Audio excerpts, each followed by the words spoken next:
The expansion of British power in India. அதில் last part பார்க்க போகிறோம். ஒரு 4-5 கான்செப்ட் தான் இருக்கும் இதில். அதுக்கப்புறம் இந்த லெசன் முடிஞ்சிடும். ரீகேப் பார்த்துடலாம். Maratha wars, Tipu Sultan, battle of Plassey, Buxar, இதெல்லாம் இதுக்கு முன்னாடி போட்ட வீடியோவில் இருக்கும், செகண்ட் பார்ட். அதில் நீங்கள் பார்த்துக்கலாம். அண்ட் நெக்ஸ்ட் பார்க்க போகிறது ஆங்கிலோ சீக் வார்ஸ். சீக் வார்ஸ்னால் சீக் பீப்புள் எந்த ஏரியாவில் இருப்பாங்கன்னு சொல்லியிருக்கேன். அதாவது மேஜர் கான்சன்ட்ரேஷன், அதிகமான பேர் அங்கே தான் இருப்பாங்க. இட் டசன்ட் மீன் அவங்க இந்தியா ஃபுல்லாக எங்கேயும் இருக்க மாட்டாங்கன்ட்டு இல்லை. ஸோ அது வந்து Punjab, okay, Punjab area. And இது சொல்கிறதுனால நம்ம ரீகால் பண்ணிக்கலாம். இப்போது மராத்தாஸ் அப்படின்னா எங்கே இருப்பாங்க? மகாராஷ்டிரா.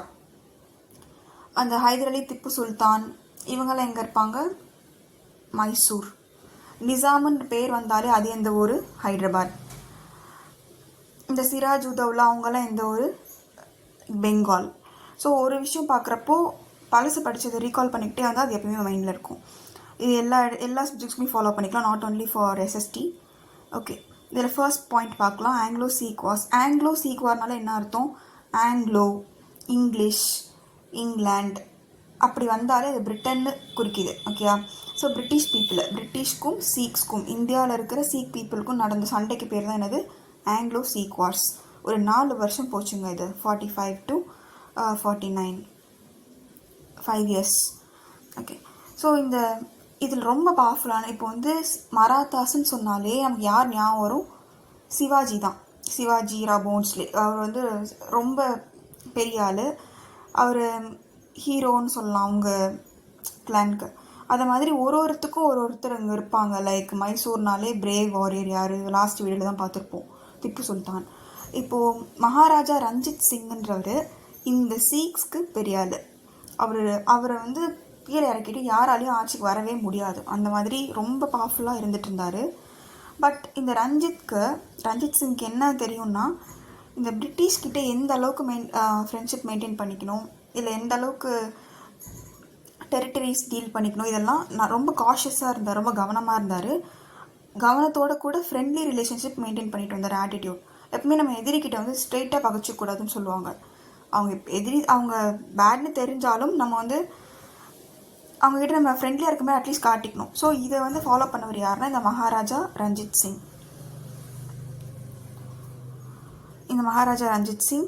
தென் அண்ட் இந்த 1839 வந்து என்னாச்சுன்னா இவர் வந்து இறந்துடுறாரு.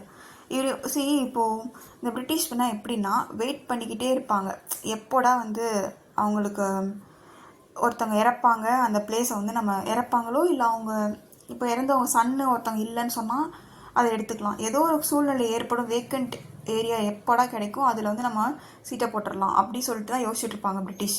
அதுக்கு ஏற்ற விதமாக இவர் இறக்குறாரு. எப்போன்னா 1839.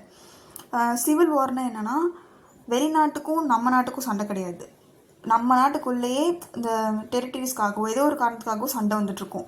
ஸோ அந்த மாதிரி இப்போது பக்கத்து ஸ்டேட்டில் இப்போ ரூல் பண்ண யாருமே இல்லைன்னு சொன்னால் இங்கே உள்ளவங்க அங்கே போகலான்னு பார்ப்பாங்க, போய் ஒரு ஆட்சி பிடிச்சிக்கலான்னு பார்ப்பாங்க. இது வந்து இயற்கை. அதை மாதிரி தான் எங்கள் சீக் ஏரியாலையும் நடந்துச்சு. இதை நல்லா யூஸ் பண்ணிக்கிட்டது யாருன்னா, இது இந்த இடத்துல மட்டும் இல்லை, இந்த டெரிட்டரி எப்படி எக்ஸ்பேண்ட் பண்ணுறது அப்படின்றது அந்த லெசனே. அதோட இன்டெப்த்தாக நிறைய கான்செப்ட்ஸ் வந்து இந்த லாஸ்ட் பார்ட்டில் தான் பார்க்க போகிறோம், போக போக தெரியும். அப்போது இது ஃபஸ்ட்டு சிச்சுவேஷன் வந்து இங்கே எப்படின்னா, இந்த பிரிட்டிஷ் தான் இந்த சிச்சுவேஷனை அட்வான்டேஜாக எடுத்துக்கிட்டாங்க. அண்டு சீக் ஆர்மியை டிஃபீட் பண்ணி பஞ்சாபை அனெக்ஸ் பண்ணிட்டாங்க. இதுதான் ஆங்கிலோ சீக் வார். ஸோ மகாராஜா ரஞ்சித் சிங் இறக்குறாரு. எப்போன்னு கேட்பாங்க, 1839. நீங்கள் நான் அண்டர்லைன் பண்ணி வச்சுருக்கிறதெல்லாம் வந்து கொஞ்சம் நோட் பண்ணிக்கோங்க நீங்களும். அந்த சிச்சுவேஷனை யூஸ் பண்ணிக்கிட்டது பிரிட்டிஷ். இப்போ நெக்ஸ்ட் வந்து நேபாளிஸ் வார். இதுவும் அதே மாதிரி தாங்க, ஒரு 3 years நடந்திருக்கு. பிரிட்டிஷ்க்கும் நேபாள் பீப்புளுக்கும் நடக்கிற சண்டை தான் இது. ஓகேயா? Border tension between Nepal and British India. Nepal வந்து தனி கண்ட்ரி தான், நமக்கிட்டே ஒட்டி இருந்தாலுமே. அப்போ அந்த பிரிட்டிஷ் இந்தியா ஃபுல்லாக இப்போ யார் பிடிச்சிருந்தா? பிரிட்டிஷ் தான். ஸோ இவங்க வந்து அவங்க என்ன ஆசைன்னா, சொல்லியிருப்பேன் ஆல்ரெடி, சூரியன் மறையவே கூடாது. லைக் அப்படின்னு என்ன அர்த்தம்? அப்படி ஒரு கண்ட்ரியே இருக்கக்கூடாது, எல்லாமே இங்கிலாண்டோட தான் இருக்கணும் அப்படின்னு நினச்சாங்க. ஸோ அதில் நேபாளும் விதிவிலக்கு இல்லை. இந்தியா ஃபுல்லாக பிடிச்சாலும் நேபாள் மேலேயும் அவங்களுக்கு ஒரு இது எண்ணம் இருந்துச்சு. ஸோ இப்போ நேபாள் வந்து அவங்க கிங்டமை குமாவோன் அண்ட் கர்வால் அப்படி இந்த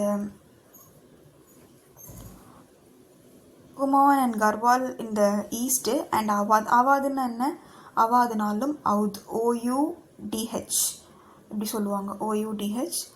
இது ரெண்டுமே வந்து ஒன்று தான். இப்போ ப்ரெசன்ட் டே லக்னோ இருக்குல்ல, அதை தான் வந்து அப்படி பேர் சொல்லியிருப்பாங்க வெஸ்ட்டில். ஸோ அவங்க எக்ஸ்பேண்ட் பண்ண பார்த்தாங்க நேபாள். எங்கள் எல்லை வந்து அவாத் வரைக்கும் நாங்கள் வந்து வெஸ்ட்டில் வச்சுக்க போகிறோம், ஈஸ்ட்டில் வந்து குமான் வரைக்கும் வச்சுக்க போகிறோம் அப்படின்னு சொன்னாங்க. இது வந்து பெரிய பிரச்சனையை உண்டு பண்ணிடுச்சு. யாருக்கு? பிரிட்டிஷ்க்கு ஒரு பெரிய தலைவலியாக இருந்துச்சு. ஸோ இந்த மாதிரி பிரச்சனை சின்னதாக எங்கே வந்தாலும் என்ன நினைப்பாங்கன்னா, அவங்க எண்ட் ரிசல்ட் எதை நோக்கி போவாங்கன்னா, அவங்கள மொத்தமாக தோக்கடிச்சிட்டு இவங்க பிடிச்சிக்கணும் அந்த கண்ட்ரியை, அந்த டெரிட்டரியை, அப்படி தான் யோசிப்பாங்க. பிரிட்டிஷோட ஆல்வேஸ் மைண்டில் என்ன இருக்குன்னா, எக்ஸ்பேண்ட் பண்ணிகிட்டே இருக்கணும் அவங்க எல்லையை, எல்லா கண்ட்ரியும் அவங்களுக்கு கீழே காலனியாக இருக்கணும், அதுதான் ஒரே எண்ணமாக இருந்துச்சு அப்போது. ஸோ அதுக்கேற்ற விதமாக அவங்க எக்ஸ்பேண்ட் பண்ணாங்க, இவங்க சண்டை போட்டாங்க. சரி, ஆப்வியஸ்லி இந்தியாவில் இருக்கிற யார் சண்டை போட்டால் 1-2 பிரேவ் ரூலர்ஸ் தான், லைக் திப்பு, சிராஜுத்தௌலா, இவங்கெல்லாம் தான் ஒரு சில டைமில் ஜெயிச்சிருப்பாங்க.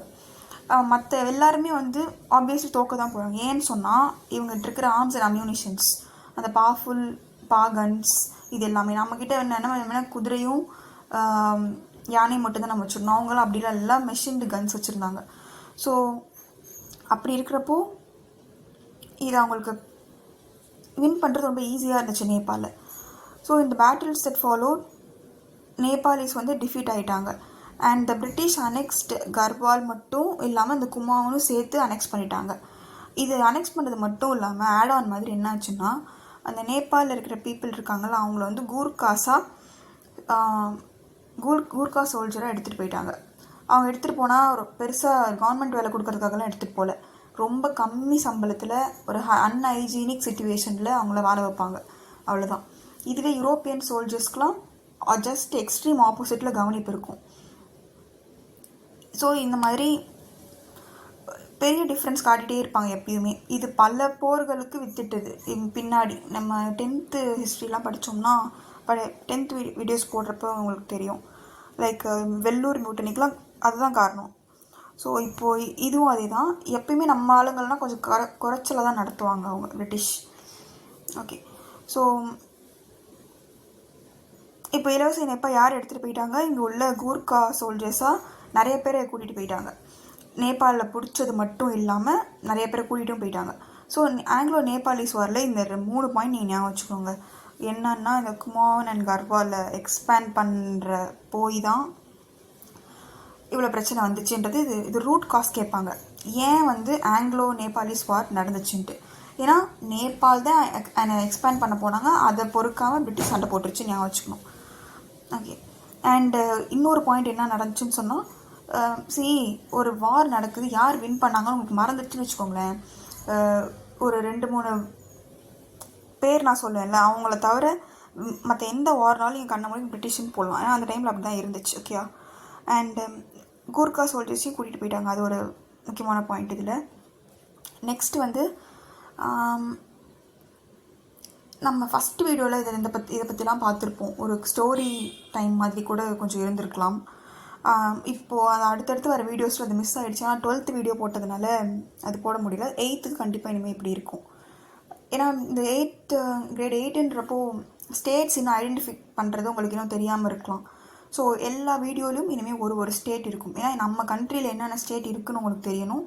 அது அந்த ஸ்டேட்டை தனியாக மேப்பில் எடுத்து காட்டினா எப்படி இருக்குன்றது கண்டிப்பாக தெரிஞ்சிருக்கணும். இது ஈஸியாக கண்டுபிடிச்சிருக்கீங்க. ஃபர்ஸ்ட் வீடியோனால் இது ஈஸியாக கொடுத்துருக்கேன். இது ஜம்மு காஷ்மீர் தான். இதில் ஒரு முக்கியமான விஷயம் என்னென்னா, சியாச்சின்னு ஒன்று இருக்குது. ஓகே, உங்களுக்கு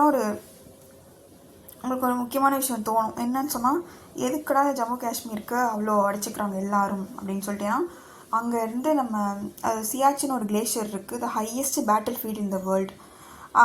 அங்கேருந்து ஆல் ஓவர் அந்த சவுத் ஈஸ்ட் ஏஷியா இருக்குல்ல, அது எல்லாத்தையுமே நீங்கள் வந்து பார்க்கலாம், லைக் உங்கள் கண்ட்ரோல் எடுக்கலாம். ஸோ அந்த மாதிரி ஒரு முக்கியமான இடம் வந்து சியாச்சின். ஃபுல் ஆஃப் ஐஸ் தான் அது. ஆனால் இன்னும் நம்ம சோல்ஜர்ஸ்லாம் அங்கே இருக்காங்க, ரிஸ்கிங் தேர் லைஃப்ஸ். ஸோ சியாச்சின் எங்கே இருக்குதுன்னு கேட்டால் நீங்கள் சொல்லலாம், ஜம்மு அண்ட் காஷ்மீர் சொல்லிட்டு. அண்டு இன்னொன்று அதில் என்னென்ன இருக்குதுன்னு பார்ப்போம் நெக்ஸ்ட்டு. இது ஃபஸ்ட்டு ஸ்டேட்டாக தாங்க இருந்துச்சு. பைஃபர்கேட்டட்னா பாதியாக பிரிக்கிறது, 2 யூட்டியாக பிரிச்சுட்டாங்க. ஒன்று ஜம்மு அண்ட் காஷ்மீர், இன்னொன்று லடாக்குன்னு சொல்லிட்டு. லடாக்கு அப்புறம் அதை லேன்னு சொல்லுவாங்க. இப்போது கரண்ட்டாக இது மாறிக்கிட்டே இருந்துச்சு இல்லைங்க. 27 இருந்துச்சு, அப்புறம் 9 யூனியன் டெரிட்டரி அப்படி 6 இருந்துச்சு, 7 இருந்துச்சு.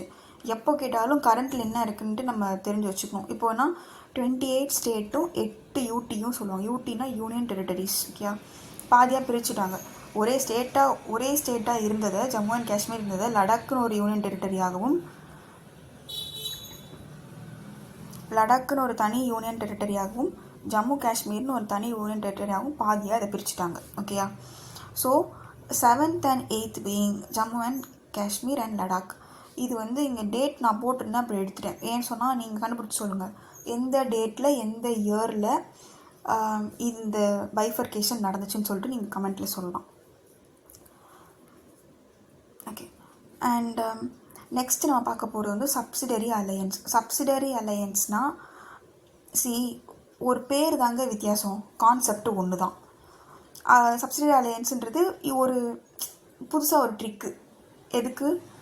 அடுத்த உள்ள இடத்த பிடிக்கிறதுக்கு. இதுக்கு என்னன்னா எப்படின்னா, இது கொஞ்சம் வித்தியாசமாக இருக்கும் பாருங்கள். இந்தியன் ரூலர்ஸ் இருப்பாங்கள்ல, இப்போ வந்து திப்பு சுல்தானே இருக்கட்டும், மைசூரில் இருக்கார். அவர் ஆர்மி வச்சுருப்பாரா இல்லையா? ஸோ அவர் ஆர்மியில் அவர் கிராமத்துலேருந்து கொஞ்சம் ஆளுங்களை கூப்பிட்டு வந்திருக்கலாம், அவர் சிட்டிலேருந்து கொஞ்சம் பேரை கூட்டி வந்து வச்சுருந்துருக்கலாம், ட்ரெயின் பண்ணி வச்சுருக்காரு. எப்போது ஒரு 10 வருஷத்துக்கு அவங்களை ட்ரெயின் பண்ணி வச்சுருக்காரு. இது வந்து அவரோட இண்டிபெண்ட் ஆர்மின்னு சொல்லலாம். ஓகேயா? அதான் இங்கே சொல்கிறாங்க, இண்டிபெண்ட் ஆர்ம்டு ஃபோர்ஸஸ். இண்டிபெண்ட்னா என்ன? அது வந்து யாரோடது? திப்புவோட சொந்த ஆர்மி. அவருக்கு விசுவாசமாக இருப்பாங்க. இப்போது இதுதான் கூடாது பிரிட்டிஷ்க்கு. ஸோ அப்போது அதை தடுக்கணுன்றதுக்காக என்ன பண்ணுறாங்கன்னா, கம்பெனி வந்து உங்களுக்கு ஆர்மி ப்ரொவைட் பண்ணும். அதில் இங்கிலீஷ்காரங்களும் இருப்பாங்க, யூரோப்பியன்ஸும் இருப்பாங்க, யார் வேணாலும் இருப்பாங்க. அதர் ஸ்டேட்லேருந்து கூட நாங்கள் கூப்பிட்டு வருவோம், பாஷை தெரியாத வேற ஒருத்தவங்கள கூப்பிட்டு வருவோம். அவங்களால பிரிட்டிஷ்க்கு மட்டும்தான் கம்யூனிகேட் பண்ணிக்க முடியும், அந்த மாதிரி. ஆனால் காசு விஷயத்தில் கரெக்டாக இருக்கும் அப்படின்ற மாதிரி. ஆனால் அவங்களுக்கு சம்பளம் யார் தான் கொடுக்கணும்? திப்பு சுல்தான் தான் கொடுக்கணும். அப்படி இப்போ திப்பு சுல்தானை நான் ஒரு எக்ஸாம்பிளாக சொல்கிறேன். இது மாதிரி எல்லா ரூலர்ஸ்க்குமே இது பொருந்துச்சு. ஓகேயா? ஸோ சப்சிடரி அலையன்ஸில் என்னென்னா, நீங்கள் ஆர்மியை வச்சுக்கலாம் உங்கள் பாதுகாப்புக்கு, ஆனால் அது எங்கள் ஆர்மியாக தான் இருக்கணும். உங்கள் ஆளுங்களை நீங்கள் வச்சுக்கூடாது. ஏன்னா உங்கள் உள்ளே என்ன நடக்குதுன்ட்டு நியூஸ் பாஸ் பண்ணுற வேலை இவங்களுக்கு இருக்கும், பிரிட்டிஷ்க்கு. ஓகேயா? சிம்பிளாக சொல்லணுன்னா இவ்வளோ தான். இன்னும் போக போக அடுத்தடுத்த பாயிண்ட்ஸ் நிறைய இதில் இருக்குது, அதை பார்ப்போம்.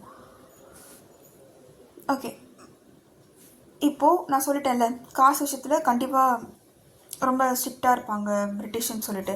அப்போது என்ன ஆச்சுன்னு சொன்னால், இப்போது இந்த ரூலர் யாராக வேணாலும் இருக்கலாம். லைக் திப்புவாக கூட இருக்கலாம், சிராஜுத்தௌலா கூட இருக்கலாம். இந்த மாதிரி எக்ஸாம்பிளுக்கு நம்ம திப்புனே வச்சுக்கிட்டு போவோமே. ஸோ இந்த ரூலர்ஸ் வந்து குட் நாட் மேக் பேமெண்ட்ஸ். அவங்களுக்கு சம்பளம் கொடுக்கணும்ல, சம்பளம் கொடுக்க முடியல அப்படின்னு சொன்னால், அந்த மெயின்டைன் பண்ணுற ஃபோர்ஸஸ்க்கு he or she would சீட்னா என்னென்னா ஒப்படைச்சிடணும். யார்கிட்ட? பிரிட்டிஷ்கிட்ட. காசு இல்லைன்னு சொன்னால், ஆல்ரெடி ரெவன்யூ கலெக்ட் பண்ணுற ரைட்ஸ் யாருக்குங்க இருக்குது? திவானின்னு பார்த்துருக்குமா இல்லையா? ஸோ மக்கள்கிட்டருந்து வர ரெவன்யூவையும் பிரிட்டிஷே கலெக்ட் பண்ணிக்குவாங்களாம். இவங்களுக்கு சம்பளம் இப்போ ராஜா எங்கேருந்து கொடுப்பாரு? கொடுக்கக்கூடாத மாதிரி பண்ணணும். அப்போ தானே டெரிட்டரியை பிடிக்க முடியும். இதெல்லாம் சும்மா ட்ரிக்கு. சும்மா போய் நாங்கள் கண்ட்ரி எடுத்துக்கிறோன்னு சொன்னோம், டெரிட்டரி எடுத்துக்கிறேன்னு சொன்னால் யார் கொடுப்பா? இந்த மாதிரி சில திட்டங்களெல்லாம் போட்டு செஞ்சுட்டு இருந்தாங்க. ஸோ காசு கண்டிப்பாக ராஜாவால் கொடுக்க முடியாது. மக்களுக்கே ரைஸ் இல்லாமல் ஃபெமைன் அதெல்லாம் நடந்துட்டு இருந்துச்சு அந்த டைமில். அப்போது சீட் பண்ணுறதுனா என்னென்னா, அவங்க ஆட்டோமேட்டிக்கலி போயிடும். யாருக்கு? பிரிட்டிஷ்க்கு. காசு கொடுக்க முடியலைன்னா கண்டிப்பாக அவங்களே பஞ்சத்தில் தான் இருந்தாங்க. இதில் எங்கேருந்து ஆர்மிக்கு காசு கொடுக்க போகிறாங்க? ஸோ இது ஒரு பாயிண்ட். ஓகே, அது மட்டும் இல்லாமல் ரெசிடெண்ட்டுன்னு ஒருத்தருங்க, பிரிட்டிஷ் அஃபீஷியல். அதில் வந்து பிரிட்டிஷ்லேருந்து ஒருத்தர், அவர் என்ன செஞ்சாருன்னா, அவரை என்ன பண்ணுவாங்கன்னா, அவங்க ஆர்மி ஆளுங்க இருக்கிறது பத்தாதாமா, இவங்க என்ன செய்கிறாங்க, அவங்க அரசவை இருக்குல்ல, கோர்ட்னு என்னென்னா அந்த அரசவை, அதில் வந்து தங்கணும், ஸ்டே பண்ணணும். யார்? ரெசிடெண்ட். அப்போ தானே கரெக்டாக அவங்களோட சின்ன சின்ன மூவ்ஸ் கூட. ஃபார் எக்ஸாம்பிள், இப்போ நேபாள் வந்து எக்ஸ்பேண்ட் பண்ண பார்த்தாங்களா, குமாவுனுக்கும் கர்பாலுக்கும், அவாத்கெல்லாம். அப்போது அங்கே யாரோ மூலியமாக அது தெரிய வருது. ஏன் அந்த அரசவைக்குள்ளே ஒரு அஃபிஷியல் இருந்தால் ஈஸியாக இன்ஃபர்மேஷன் பாஸ் ஆகும்ல பிரிட்டிஷ்க்கு, அந்த தாட் தான். ஸோ அங்கே உள்ளே என்ன நடக்குதுன்னு எல்லா இடத்துலையும் இவங்க கண்காணிச்சுக்கிட்டே இருக்கணும். ஸோ தட் அவங்க பக்கத்து கண்ட்ரியோடு சேர்ந்துக்கிட்டு, ஃபார் எக்ஸாம்பிள் சிராஜ் உத்தவ்லா ஹைதராபாத் நிஜாமோடலாம் சேர்ந்துக்கிட்டு சண்டை போட போனார்ல 2-3 பேராக சேர்ந்துக்கிட்டு, அந்த மாதிரி யாரும் சேர்ந்துடக்கூடாது, சேர்ந்து இவங்ககிட்ட சண்டைக்கு வந்துடக்கூடாது. ஸோ அவங்கள இண்டிவிஜுவலாக அப்படியே தனித்தனி ஆளாகவே பார்த்துக்கிட்டே இருக்கணும் அப்படின்றதான், கவனிச்சிட்டே இருக்கணும் பக்கத்துலேயே இருந்து. அதுக்கு தான் இந்த ரெசிடெண்ட். ஓகேயா? அப்புறம் இது மட்டும் இல்லாமல் ஃபாரின் அஃபேர்ஸ்னு ஒன்று இருக்குது. இப்போ நான் சொன்னேன்ல, அதுதான் முன்னாடியே சொல்லிட்டேன். அதை இந்த நிசாம் ஆஃப் ஹைதராபாத் கூட சேர்ந்துக்கிட்டு, ஃபார் எக்ஸாம்பிள் இப்போ நம்ம ஸ்ரீலங்கா கிட்டேருந்து டீ எடுக்கிறோன்னு வச்சுக்கோங்களேன், இதுக்கு பேர் தான் ஃபாரின் அஃபேர்ஸ். நான் உங்களுக்கு டீ உங்ககிட்டேருந்து வாங்கிக்கிறேன், அதுக்கு பதிலாக நான் உங்களுக்கு வேறு ஏதாவது தரணும், இல்லை அது கண்டிப்பாக காஸ்ட் கொடுத்து தான் நான் வாங்கிக்குவேன். இந்த மாதிரி நிறைய அஃபேர்ஸ் இருக்கும், லைக் 2 கண்ட்ரிக்கு இடையே. அந்த அஃபேர்ஸில் பிரிட்டிஷ்க்கு எதிரான எந்த திட்டங்களும் இருந்துடக்கூடாது அப்படின்றதான் பிளான். ஸோ அதை தடுக்கிறதுக்கு ஃபாரின் அஃபேர்ஸ் எல்லாமே என்ன தான் யார்கிட்ட தான் இருக்கணும், பிரிட்டிஷ்கிட்ட இருக்கணும்னு சொல்லிட்டாங்க. அதுக்கு வந்து தேங்க் பண்ணுற மாதிரி பிரிட்டிஷ் என்ன பண்ணுவாங்களான்னா, ப்ரொடெக்ட் பண்ணுவாங்களாமா. ப்ரொடெக்ஷன்னா என்ன, அவங்களோட ஆர்மி, அவ்வளோதான். ஓகேயா? So in this way subsidiary alliance act ஆச்சு. யாருக்கு இப்போது ஒரு இது போடுறாங்கன்னு வச்சுக்கோங்க, ஒரு திட்டம், அது யாருக்கு ஃபேவராக இருக்குன்னு சொன்னால் எப்பயுமே பிரிட்டிஷ்க்கு தான். இப்போது எடுக்குன்னா இந்த டெரிட்டரி எடுக்கிறதுக்காக. இது கொஞ்சம் பாயிண்ட்ஸ் பார்ப்போம் சப்சிடரியில்.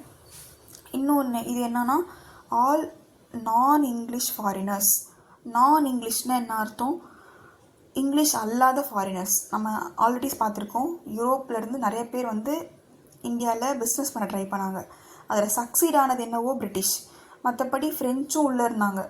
நம்ம திப்புவோட ஃப்ரெண்டுலாம் கூட பார்த்துருக்கோம், ஃப்ரெஞ்சு உள்ளே இருந்தாங்க. அந்த PDEDF சொல்லியிருப்பேன், PDEDF இது ஃபஸ்ட்டு வீடியோவில் போட்டிருப்பேன், அது என்னன்னு கொஞ்சம் பார்த்த அப்புறமா நீங்கள் சொல்லுங்கள். ஸோ ஃபஸ்ட்டு வந்தது போர்ச்சுகீஸ், அப்புறம் டச், அப்புறம் இங்கிலீஷ்னால் என்னது இங்கிலாந்து பிரிட்டிஷ், அதுக்கப்புறமா டேனிஷு, ஃப்ரெஞ்சு, கடைசியாக வந்தது தான் ஃப்ரெஞ்சுன்னு பார்த்தோம். PDEDF ஞாபகம் வச்சுக்கலாம். ஓகே, ஸோ இப்போது 3ஆவதாக வந்தது தான் நம்ம ஆள் யார், பிரிட்டிஷ். கடைசியாக வந்தது ஃப்ரெஞ்சு.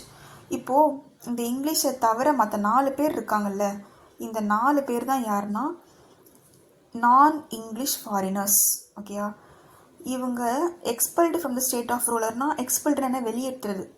இந்த டெரிட்டரிக்குள்ளே நீங்கள் இருக்க வேணாம். இப்போ சப்சிடி அலையன்ஸ் போய் அங்கே ஆக்ட் ஆச்சுன்னு சொன்னால் வேறு யூரோப்பியன்ஸ் யாரும் அங்கே இருக்கக்கூடாது. இப்போது போர்ச்சுகீஸ் சில பேர் இருக்காங்கன்னா அவங்கள துரத்திடுவாங்க. இல்லை, சப்சிடி அலையன்ஸ் மூலமாக பிரிட்டிஷோட ஃபுல் கண்ட்ரோலில் இருக்குது, நீங்கள் உங்களுக்கு இங்கே சீட்டில் போயிட்டே இருக்கலாம் அப்படின்ற மாதிரி. ஓகேயா?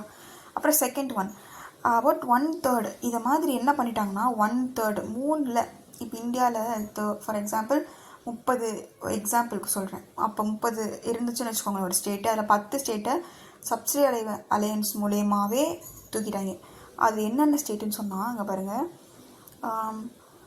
கொச்சினை பிடிச்சிட்டாங்க, அதே மாதிரி ஜெய்ப்பூர், ட்ராவன்கூர், ஹைதராபாத், மைசூர், ராஜ்புட்டானா. ஸோ இது எல்லாமே இதை கேட்டு உங்களுக்கு சூஸில் இதை கேட்பாங்க MCQவில். கொச்சின் வந்து எதன் மூலயமா அனெக்ஸ் பண்ணப்பட்டது பிரிட்டிஷ்க்கு அப்படின்னு கேட்பாங்க. த்ரூ விச் பாலிசி, தெளிவாக சப்சிடி அலையன்ஸ்னு போகிறோம் நம்ம. ஏன்னா இதுக்கு மேலே நம்ம நிறைய பார்க்க போகிறோம், டாக்டர் ஆஃப் லேப்ஸ்ன்னு பார்க்க போகிறோம், அதர் மெத்தட்ஸ் ஆஃப் எக்ஸ்பேன்ஷன் பார்க்க போகிறோம், இது மாதிரிலாம். ஓகே?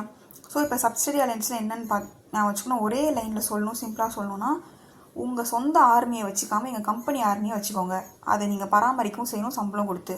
சம்பளம் கொடுக்கலன்னு சொன்னால் அது உங்களுது இல்லை, அது எங்களுது, பிரிட்டிஷ்.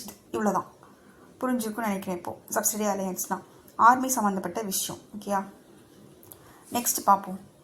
ஓகே, இப்போது நம்ம PPTயில் எப்பயுமே வந்து ஒரு 3 விஷயம் இருக்கும்னு ஃபஸ்ட்டு PPTயில் சொல்லியிருப்போம், ஆனால் அதுக்கப்புறம் ஃபாலோ பண்ணதில்லை. ஏன்னா அது 12th வீடியோன்றனால இது 8th இப்போ தானே ஆரம்பிச்சிருக்கோம். ஸோ பண்ணலாம். எப்படின்னா ஸ்டேட் கண்டிப்பாக ஒரு ஸ்டேட் இருக்கும்.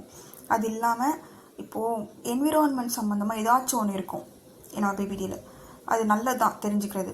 இப்போது சஸ்டெயினபிள் அப்படின்ற வார்த்தை இல்லாமல் எந்த பாலிசிஸும் கொண்டு வரதில்லை கவர்மெண்ட், ஈவன் வேர்ல்டு வைட் கூட. அப்படின்னா SDGன்னு ஒன்று இருக்குதுங்க, சஸ்டெயினபிள் டெவலப்மெண்ட் கோல்ஸ்ன்னு. அதில்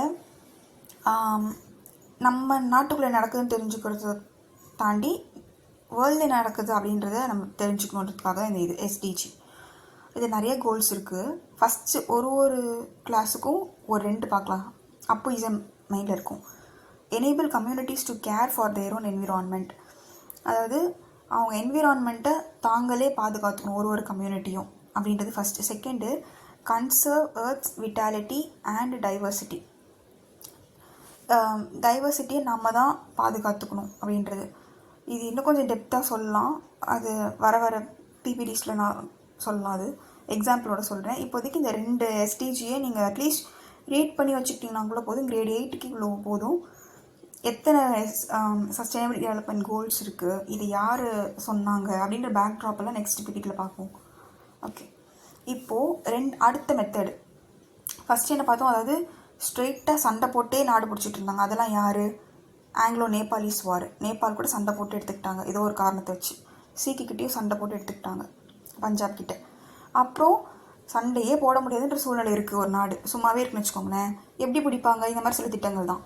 அப்படி பிடிச்சது சப்சிடரி அலையன்ஸ் மூலமாக சில ஸ்டேட் லைக் கொச்சின், ட்ராவன்கோர் அதெல்லாம் பார்த்துட்டோம். இப்போது டாக்டர் ஆஃப் லேப்ஸ்னு புதுசாக ஒன்று இறக்குறானுங்க. என்னன்னு சொன்னால் கொஞ்சம் வித்தியாசமாக தான் இருக்கும், அது பார்க்கலாம். இப்போது சப்சிடரி அலையன்ஸில் என்ன பார்த்தோம், ஆர்மியை வச்சுக்கணும், கம்பெனி ஆர்மியை. இப்போ கம்பெனி ஆர்மியை ஒருத்தவங்க வச்சுக்க மறுக்கிறாங்க. இப்போ நம்ம திப்பு சுல்தான் மாதிரி ஆள்கிட்டலாம் போயிட்டு சொன்னால் கேட்பாரா? கேட்க மாட்டார். அப்போ என்ன பண்ணலாம், புதுசாக ஏதாவது யோசிக்கணும். அதுதான் இந்த டாக்டர் ஆஃப் லேப்ஸ். இப்போது ஒரு இந்தியன் ரூலர் இருக்காங்க, அவங்க சாகுறாங்க, அவங்களுக்கு பையன் இல்லைன்னு வச்சுக்கோங்களேன். ஸோ இப்போ பையன் இருக்குன்னு என்ன பண்ணுவாங்கன்னா அதுக்கு அடுத்த மெத்தடு, அது பின்னாடி பார்க்கலாம். இப்போதைக்கு பையன் இல்லைன்றதை வச்சு எந்தெந்த ஸ்டேட்லாம் பிடிக்க முடியுமோ அது ஒரு லிஸ்ட் வச்சு பிடிச்சிக்கிறாங்க. சரியா? அது என்னன்னு சொன்னால் வித்தவுட் அ மேல் ஹையர்னால் என்ன, ஆண் வாரிசு இல்லைன்னு சொன்னால் அது ஆட்டோமேட்டிக்காக லேப்ஸ் ஆகிடுமா. லேப்ஸ்னால் என்ன, கம்பெனிக்கு போயிடுமா. அதான் அந்த சப்சிடரி ஸ்டேட்டுன்னு சொல்லிடுவாங்க அதுக்கு பேர். அப்படி அனெக்ஸ் பண்ணப்பட்டதான் என்னன்னா இந்த சத்தாரா, சம்பல்பூர், உதய்பூர்னா ஜெய்ப்பூர், நாக்பூர், ஜான்சி, அவாத். ஓகேயா? அவாத் இஸ் நத்திங் பட் உத்தரப்பிரதேசில் இருக்குது. இது எது ஜான்சி ஆல்மோஸ்ட் எல்லாமே உத்தரப்பிரதேஷ் தான். சிலது மட்டும் மாறும், அது நீங்கள் கமெண்ட்டில் போடுங்க எந்த ஸ்டேட்டுக்குள்ளே இருக்குது இப்போ ப்ரெசன்ட் டே அப்படின்ட்டு. இதை இன்ட்ரடியூஸ் பண்ணவர் லார்ட் டல்ஹவுசி. அது சப்சிடரி அலையன்ஸ் இன்ட்ரடியூஸ் பண்ண ஒரு பிக்சர் இருக்குது, அதை பார்த்து நீங்கள் கமெண்ட் பண்ணுங்கள். ஓகே, இதை இன்ட்ரடியூஸ் பண்ணவர் லார்ட் டல்ஹவுசின்றவர். இதை பற்றி கொஞ்சம் பாயிண்ட்ஸ் பார்க்கலாம். ஓகே, ஸோ ஆண் வாரிசு ஒருத்தங்களுக்கு இல்லை அப்படின்னு சொன்னால் என்ன ஆகும், அவங்களோட டெரிட்டரி வந்து இவங்களுக்கு போயிடும். அதான் doctrine of lapse. Okay, next வந்து அதர் மெத்தட்ஸ். இப்போ நான் சொன்னேன்ல பையன் குழந்தை இருக்குது, அப்போ என்ன பண்ணுவாங்க, ஆர்மியை வச்சுக்க மறுக்கிறாங்க, புதுசாக யோசிக்கணும். அதுதானே அதர் மெத்தட்ஸ். இப்போது நவாப் வாஜித் அலி ஷான்னு ஒருத்தர் இருக்கார்.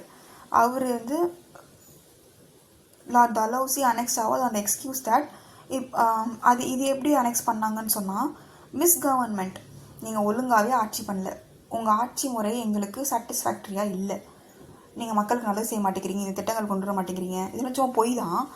எதுக்குன்னா சில காரணத்தை முன் வச்சு பிடிக்கணும், அவ்வளோதான். அந்த டெரிட்டரியை எடுத்துக்கணும். அப்புறம் சரி, இப்போ அவங்க நல்லாவும் ஆட்சி பண்ணிக்கிட்டு இருக்காங்க, சப்சிடரி அலையன்ஸ்க்கு ஒத்துக்க மாட்டேங்கிறாங்க, பையனும் இருக்காங்க. அப்போ என்ன பண்ணுவாங்கன்னா ஃபோர்ஸ் பண்ணுவாங்க, வேறு வழி கிடையாது. அடுத்த அதுதான் புதுசாக யோசிக்கிற அளவுக்கு தெரில போல இருக்கு. So he forced Nizam of Hyderabad to cede Berar to British. பெராரை பை ஃபோர்ஸ் தான் வாங்கினாங்க. ஓகேயா? அப்புறம் abolish the titles of the rulers of Carnatic, Surat and Tanjore. இப்போது டைட்டில்னால் என்ன, இப்போ ராஜாதி ராஜா அப்படின்ட்டுலாம் இருக்குல்ல, Rajaraja 1, Nizam of Hyderabad, tiger of Mysore, இந்த மாதிரி டைட்டில் எல்லாம் தூக்க ஆரம்பித்தார். ஓகே, இனிமேல் அவங்கள அப்படிலாம் நீங்கள் கூப்பிடக்கூடாது, வெறும் திப்பு சுல்தான் நீங்கள் கூப்பிட்டா போதும் அப்படின்ட்டு. ஓகே, அடுத்து இந்த British empire thus came to be the biggest political unit in a subcontinent. மிகப்பெரிய ஒரு பொலிட்டிக்கல் பவராக மாறிட்டாங்க. ஏன்னு சொன்னால் இருக்கிற எல்லா இடத்தையும் வளைச்சி போட்டு பிடிச்சிக்கிட்டா என்ன ஆகுறது, பொலிட்டிக்கல் யூனிட்டியாக வளர்ந்தான் ஆகணும், அவ்வளோதான். ஸோ இப்போ எல்லா பிரின்ஸ்லி ஸ்டேட்டும் யாரோட ப்ளஷரில் இருக்குன்னா பிரிட்டிஷோட ப்ளஷரில் இருக்குதுன்னு சொல்கிறாங்க. ஓகே, நெக்ஸ்ட்டு இப்போ பிடிச்சிட்டாங்க, இந்த அட்மினிஸ்ட்ரேஷனை எப்படி பண்ணுறாங்க அப்படின்றது தான் அடுத்து பார்க்க போகிறோம். இப்போது சில ஆக்ட்ஸ்லாம் வர ஆரம்பிக்குது. இது வரைக்கும் வந்து என்னன்னா கொஞ்சம் மாறுது, யோசிச்சு பார்த்துக்கலாம். எப்படின்னா கம்பெனி டைரெக்டாக சண்டை போடும், கம்பெனியில் இருக்கிற அஃபீஷியல் சண்டை போடுவாங்க, அந்த ஏரியாவை பிடிப்பாங்க, ஆட்சி பண்ணுவாங்க. இப்போ என்னன்னா கம்பெனி ரொம்ப ஓவராக ரெவன்யூலாம் கண்ணா பின்னான்னு. ஏன் இது எப்படி பிரிட்டிஷ் கவர்மெண்ட் கண்டுபிடிக்கும்னா, இங்கேருந்து போகிறவங்க வர்றவங்க எல்லாம் ஒரு டிகிரி முடிச்சுட்டு ரொம்ப ஏழ்மையான நிலைமையில வருவாங்க. அங்கே போகிறப்போ பணக்காரங்க பட்டியலில் வந்துடுவாங்க. அந்த அளவுக்கு இங்கேருந்து சுரண்டல் பண்ணிட்டு போயிடுவாங்க பிரிட்டிஷ்க்கு. ஸோ இதை பிரிட்டிஷ் கவர்மெண்ட் பார்த்துட்டே இருந்துச்சு. பார்த்துட்டு என்ன பண்ணுச்சு, இவங்க வரவு செலவெல்லாம் ஒழுங்காக நம்மகிட்ட காட்ட மாட்டேன்றானுங்க, நம்மால் அங்கே ஒருத்தர் இனிமேல் இருக்கணும், நம்ம சட்டங்கள் ஒழுங்குமுறை சட்டங்கள்னு ஒன்று போடணும். இந்த ஒழுங்குமுறை சட்டங்கள் யாருக்கு செக்கு அப்படின்னா கம்பெனிக்கு செக்கு. யார் வைக்கிறது? பிரிட்டிஷ் கவர்மெண்ட் வைக்கிறது. ஓகேயா? ஸோ இந்த ரெகுலேட்டிங் ஆக்ட் மட்டும் இல்லை, இது ஆரம்பம் தான். சார்ட்டர் ஆக்ட்னு 20 வருஷத்துக்கு ஒரு தடவை வந்துக்கிட்டே இருக்கும். இதுக்கப்புறம் வர எல்லா ஆக்ட்டுமே எதுக்குன்னா கம்பெனியை கண்ட்ரோல் பண்ணுறதுக்கு. கவர்மெண்ட் ஆஃப் இந்தியா ஆக்ட்னு பின்னாடி வரும், அதில் நீங்கள் 10th படிப்பீங்க. அதெல்லாம் இந்தியாவே கண்ட்ரோல் பண்ணுறதுக்கு. இப்போதைக்கு கம்பெனி மேலே தான் எங்களுக்கு கண்ணு. இவங்க ரொம்ப செலவு பண்ணுறாங்க, ரொம்ப பணக்காரங்களை எப்படி மாறுறாங்கன்னு தெரிய மர்மமாக இருக்குது. ஸோ நம்ம ஒரு சட்டத்தை போடுவோம் அப்படின்னு சொல்லிட்டு ஆரம்பித்ததான். ஓகே, ஃபஸ்ட்டு போட்டது ரெகுலேட்டிங் ஆக்ட் ஆஃப் 1773, ஒழுங்குமுறை சட்டம் தமிழில் சொல்லுவாங்க. பேட்டில் ஆஃப் பிளாசி 1757 ஜெயிச்சாங்கல்ல, அதுக்கப்புறமா இதெல்லாம் வந்துடும். ஓகேயா? ஸோ இந்த EEICனா என்ன? English East India Company allow to act on behalf ஆஃப்னா என்ன? அவங்க சார்பில், அவங்க இருக்கிறதுக்கு பதிலாக நீங்கள் அவங்க சொல்கிறத செய்கிற மிஷின் மாதிரி தான் நீங்கள் இனிமேல் இங்கிலீஷ் ஈஸ்ட் இந்தியா கம்பெனி. நீங்கள் ஸ்ட்ரெயிட்டாக ரெவன்யூவை பார்த்துக்கிறது அதெல்லாம் கூடாது. எங்கால் ஒருத்தர் இனிமேல் அங்கே இருப்பாங்க. இதை மொத்தமாக சொல்லிட மாட்டாங்க, ஒரு ஆக்ட்லேயும் ஒரு விதமாக சொல்லிட்டு வருவாங்க. ரெகுலேட்டிங் ஆக்ட்லேயும் இப்போ என்ன சொல்கிறாங்கன்னு பார்ப்போம். பிரிட்டிஷ் க்ரௌன்னா என்னென்னா அந்த குவீனை தான் க்ரௌன்னு சொல்கிறாங்க. ஓகே, அவங்க ஒருத்தவங்க இருப்பாங்கல்ல விக்டோரியான்ட்டு, அவங்கள was subjected to regulation in civil, military and revenue matters. Okay, so nominated governor ஜென்ரல்னு ஒருத்தர் இருப்பார். ஒரு குழு அனுப்புகிறாங்க அங்கேருந்து. இதுக்கு மேலே கம்பெனியோட ஹெட்டு தான் இந்தியாவை ரூல் பண்ணுன்ட்டு இல்லை, கவர்னர் ஜென்ரல் நான் ஒருத்தர் அனுப்புகிறேன். அவங்களுக்கு 4 கவுன்சிலர் இருப்பாங்க அவங்களுக்கு ஹெல்ப் பண்ணுறதுக்கு. ஸோ இனிமேல் பெங்காலை அவங்க தான் ஆட்சி பண்ணுவாங்க, அட்மினிஸ்ட்ரேட் பண்ணுவாங்க அப்படின்றதான் கான்செப்ட். இது என்னது? Regulating act. இது ஒரு விஷயம் சொல்லிட்டாங்க, ஒரு கவர்னரும் 1+4 ஞாபகம் வச்சுக்கோங்க. ஓகேயா? 1773 இது எப்போன்னா 1773 ஒரு கவர்னர் ஜென்ரலும் 4 கவுன்சிலர்ஸும். ஓகேயா? To administer Bengal 1773. இதுதான் 1+4 ஞாபகம் வச்சுக்கோங்க. அண்ட் ரெகுலேட்டிங் ஆக்ட் இதுதான். நெக்ஸ்ட்டு எப்போது ரெகுலேட்டிங் ஆக்ட் 1773, அப்படியே ஒரு 11 வருஷம் ஆட் பண்ணிக்கோங்க. ஓகேயா? அடுத்த ஆக்ட் எப்போ போடுறாங்கன்னா 73 கூட ஒரு 11 ஆட் பண்ணிக்கிட்டிங்கன்னா 84. ஓகேயா? ஸோ ஒரு 11 வருஷம் கழித்து பிட்ஸ் இந்தியா ஆக்ட்னு ஒன்று கொண்டு வராங்க. இந்த பிட்ஸ் ஆக்ட் எதுக்கு வருதுன்னா, ஆல்ரெடி ஒன்று போட்டாங்க இல்லையா ரெகுலேட்டிங் ஆக்ட்டு, அது எப்படி இருக்குன்னு செக் பண்ணுறதுக்கு தான் இது வருது. So board of control was established in board of control ஒன்றும் இல்லைங்க, அவங்க ஆளில் தாங்க இங்கே அனுப்புகிறாங்க எப்படி இருக்குன்னு பார்க்குறதுக்கு, பேர் தாங்க வித்தியாசம், அவ்வளோதான். அப்போ கவர்னர் ஜென்ரல்னு சொன்னாங்க, இப்போ போர்ட் ஆஃப் டைரக்டர் சொல்கிறாங்க, அடுத்தது கோர்ட் ஆஃப் டைரக்டர்னு சொல்லுவாங்க, அந்த மாதிரி. ஓகேயா? ஸோ இப்போ போர்ட் ஆஃப் கண்ட்ரோல்னு நீங்கள் எங்கே பார்த்தீங்கனாலும் அது எதை பற்றி பேசுதுன்னு சொன்னால் BOC. ஓகேயா? அது எதை பற்றி பேசுதுன்னா பிட்ஸ் இந்தியா ஆக்டு அப்படின்னு ஞாபகம் வச்சுக்கணும். ஓகேயா? சூப்பர்வைஸ் த ஒர்க்கிங் ஆஃப், எப்படி இவங்க இருக்கிறானுங்க அப்படின்னு பார்க்குறதுக்கு, and to prevent share holders of the company interfering in governance of India. இந்த ஷேர் ஹோல்டர்ஸ் நீங்கள் ட்ரேட் பண்ணுறீங்களா, ட்ரேடோடு நிறுத்திக்கோங்க. இந்த கவர்னன்ஸ் வேலைலாம் எங்களோட முன்னாடி அனுப்பணும் இல்லையா, கவர்னர் ஜென்ரல்னு ஒருத்தர் ப்ளஸ் 4 கவுன்சிலரு அவர்களும் இந்த போர்ட் ஆஃப் கண்ட்ரோலில் ஒருத்தர் இருப்பார் இல்லையா, இவங்களும் பார்த்துக்குவாங்க அப்படின்னு சொல்கிறாங்க. ஓகேயா? அது மட்டும் இல்லாமல் இந்த போர்ட் ஆஃப் கண்ட்ரோல் இப்போ யார் இருக்கான்னா 6 member, which included secretary of state. பிரிட்டிஷோட கேபினட்லேருந்து ஸ்ட்ரெயிட்டாக வந்திருக்காங்க இங்கே ரூல் பண்ணுறதுக்கு. செக்ரட்டரி ஆஃப் ஸ்டேட் என்ன சொல்லுவாங்கன்னா SOSன்னு சொல்லுவாங்க. SOS. இந்த SOS BOC இதெல்லாம் பிட்ஸ் தான். ஓகேயா? 6 மெம்பர்ஸு. அப்போனா 5+1 நம்ம ஞாபகம் வச்சுக்கணும். அங்கே 1+4, அங்கே இங்கே 1+5, 5+1 ஞாபகம் வச்சுக்கணும். ஓகேயா? இவ்வளோ தான் bits India act. And next charter act எப்போ வருது? 1813, கொஞ்சம் லேட்டாக தான் வருது. ஆனால் இந்த 13 மட்டும் நீங்கள் ஞாபகம் வச்சுக்கோங்களேன், அடுத்ததான் ஈஸியாக இருக்கும். 20 வருஷம் நீங்கள் ஆட் பண்ணிக்கணும். 1823 எதுவும் வராது, 1833 வரும், அப்புறம் 1853 வரும், அந்த மாதிரி. அப்புறம் 18 அடுத்தது எப்போ வரணும், 1873 வரும். ஆனால் 70 வராது, ஏன்னா இவங்க நம்ம ஆளுங்க வந்து இந்த ரிவோல்ட் ஆஃப் 1857 நடத்திடுவானுங்க. ஸோ 53 வந்துட்டு ஸ்டேட்டு என்ன ஆகிடும்னா 57 ஒன்று வந்துடும். யா 57 ஒன்று வந்துடும். ஸோ இப்போ வந்து first 1813 British parliament renewing the charter of already போட்ட பிட்ஸ் இண்டியா ஆக்ட் இருக்குல்ல, அதை வந்து புதுப்பிக்கிறது, லைசன்ஸ் மாதிரி ரெனியூ பண்ணிக்கிட்டே இருப்பாங்க இந்த மாதிரி ஆக்டாக போட்டு. Next owing to opposition. இப்போ 1853 சார்ட்டர் ஆக்ட் சொன்னேன்ல, அது கொஞ்சம் டவுட், நான் அது கமெண்ட்டில் போடுறேன். Owing to opposition within Britain itself. Owing to அப்போசிஷன்னா இப்போது பிரிட்டிஷ்குள்ளாரே சண்டை வருது. ஓகேயா, எப்படி வந்து கம்பெனி இவ்வளோ பெருசாக இவ்வளோ ரெவன்யூ க்ரியேட் பண்ணிகிட்ருக்காங்க, ஒருத்தங்க வளர்ந்தால் இன்னொருத்தவங்களுக்கு ஒரே வீட்டுக்குள்ளே இருந்தாலும் கூடமே பிடிக்காது இல்லையா, அது மாதிரி தான் ஒரே ஊருக்குள்ளே பிரிட்டிஷ்க்கு ஆல்வேஸ் இந்த கம்பெனி மேலே செக் வச்சுக்கிட்டே இருக்கணும். அதுதான் in India and opened up the country to invest from private bodies. அது என்ன கம்பெனி மட்டும் நீங்கள் அங்கே போயிட்டு இந்தியாவில் போய் வருமானம் ஈட்டிகிட்டு இருக்கீங்க, இதை வந்து ஓப்பன் பண்ணி விடுங்க இன்வெஸ்ட்மெண்ட்டை.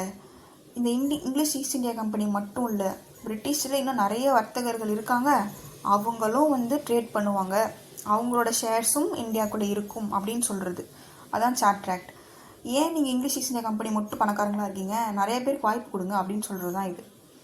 ஓகே, நெக்ஸ்ட்டு 33 சொன்னால் 20 வருஷத்தில் அடுத்து அது என்னன்னு சொன்னால் இட் எண்டட் டீ ட்ரேடு. இவங்க என்ன பண்ணுவாங்கன்னா, டீ ட்ரேடு சைனா கூட நம்ம பண்ணிகிட்டு இருந்தோம். ஓகேயா, அதை கட் பண்ணி விட்டாங்க இந்த 33 வந்து. இந்த கவர்னர் ஜென்ரல் இன் கவுன்சில் நவ் இன்க்ளூட் லா மெம்பர். நான் சொன்னேன்ல, புதுசாக ஆளுங்களை இறக்கிட்டு இருப்பாங்க, அதுக்கு பேர் வேறு, சட்டத்துக்கு பேர் வேறு, இவ்வளோ தான். இப்போ என்னன்னா, ஃபஸ்ட் என்ன பண்ணாங்க, 1773 கவர்னர் ஜென்ரல்னு ஒருத்தவங்க வந்தாங்க, 1+4. நெக்ஸ்ட்டு பிட்ஸ் இண்டியா ஆக்டில் பிஓசி எஸ்ஓஎஸ். ஓகே, இப்போ அடுத்து சார்ட்டர் ஆக்டில் 1813 என்னாச்சு, 1813 புதுசாக உள்ள இன்வெஸ்டர்ஸும் வரலாம் அப்படின்னு சொன்னாங்க. ஓகே, இப்போ நெக்ஸ்ட்டு 33 என்ன ஆகுதுன்னா, சட்ட ஆலோசகர் அப்படின்னு சொல்லிட்டு ஒரு லா மெம்பரை கவுன்சிலுக்குள்ளே சேர்க்குறாங்க. ஆல்ரெடி இருக்கிற மெம்பர் எவ்வளோ, 1+4, அதுக்கப்புறம் 6 மாறிச்சு, இப்போ இன்னொருத்தவங்களை சேர்க்குறாங்க. So the governor general of India became the effective ruler of EIC. இப்போ கவர்னர் ஜென்ரல்னு இருக்கிறவர் தான் இப்போது பெரிய ஆள் இருக்கிறதுல ரூல் பண்ணுறவங்க, கம்பெனி ஆளுங்க யாரும் கிடையாது. ஓகே, நெக்ஸ்ட்டு மிலிட்ரி எப்படி மேனேஜ் பண்ணுறாங்க அப்படின்னு பார்க்கலாம். மிலிட்ரி எப்படி மேனேஜ் பண்ணுறாங்கன்னா, மிலிட்ரினாலே வாரன் ஹேஸ்டிங்னு ஞாபகம் வச்சுக்கோங்க. வாரன்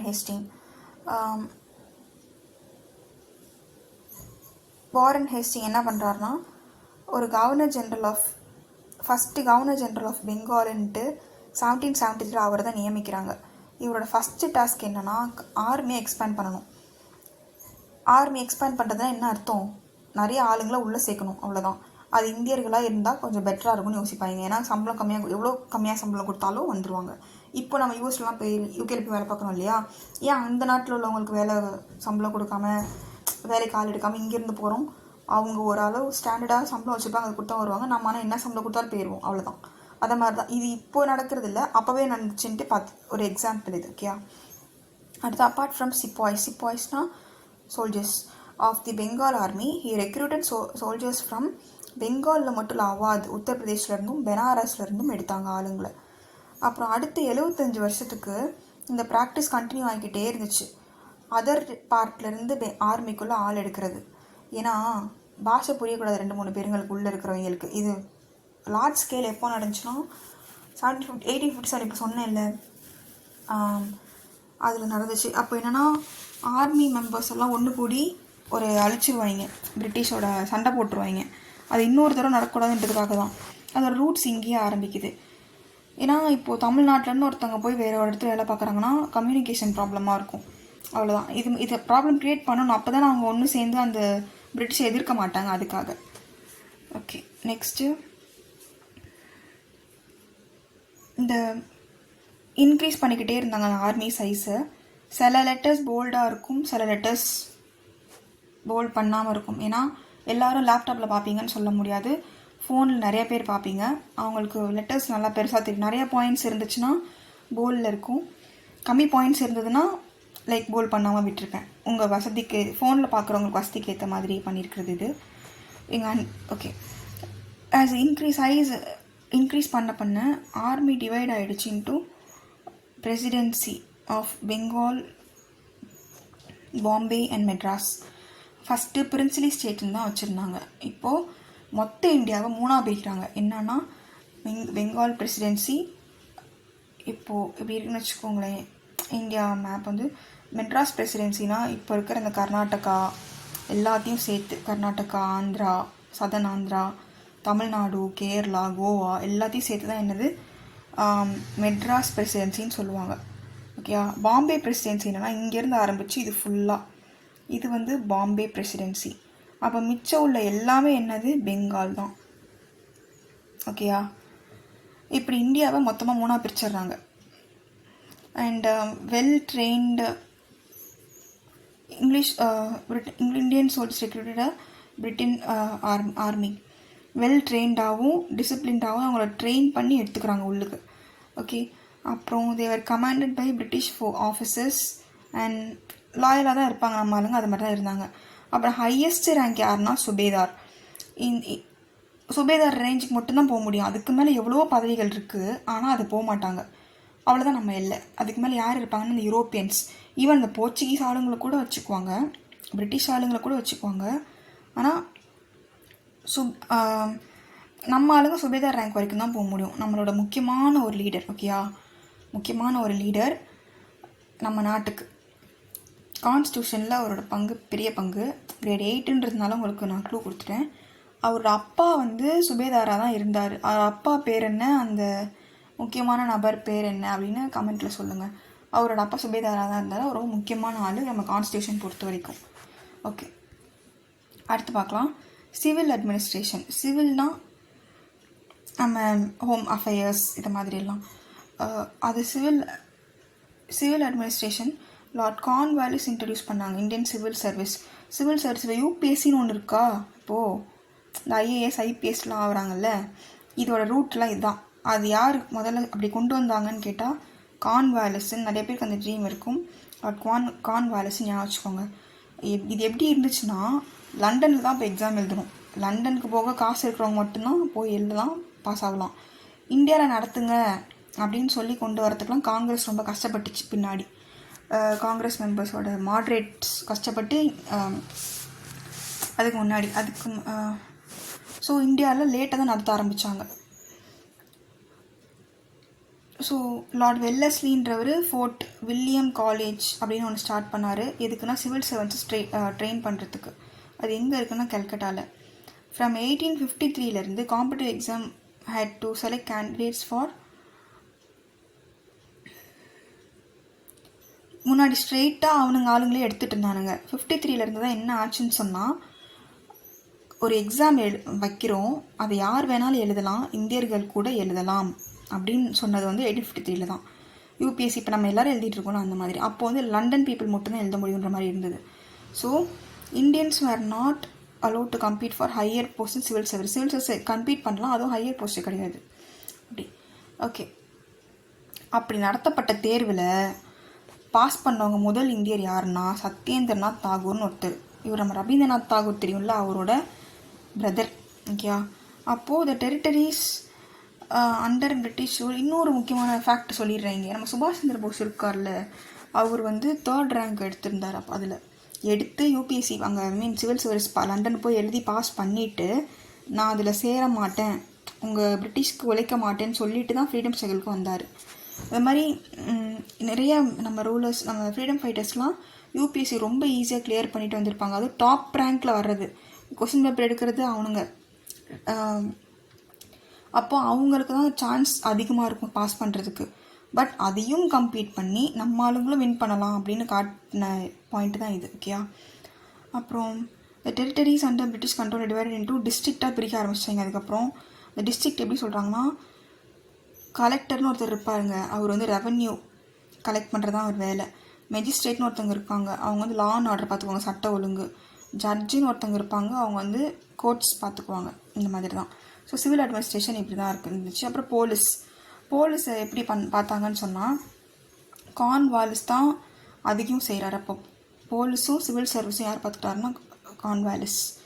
அடுத்து ஒரு ஈச் டிஸ்ட்ரிக்ட் எப்படி பிரிக்கிறாங்கன்னு சொன்னால் தானான்னு சொல்லி பிரிக்கிறாங்க. அது போலீஸ் ஸ்டேஷன் அர்த்தம். இந்த இங்கிலீஷோட இதெல்லாம் வந்து உங்கள் ஆக்ஸ்ஃபோர்ட் புக்கில் கொடுத்துருக்க மாட்டாங்க, நான் இங்கே போட்டிருக்கேன், இங்கே வேணால் நோட் பண்ணிக்கோங்க. அப்புறம் இந்த அரோகான்னு ஒருத்தர் இருப்பார், இன்ஸ்பெக்டருக்கு அந்த காலத்தில் உள்ள பேர்.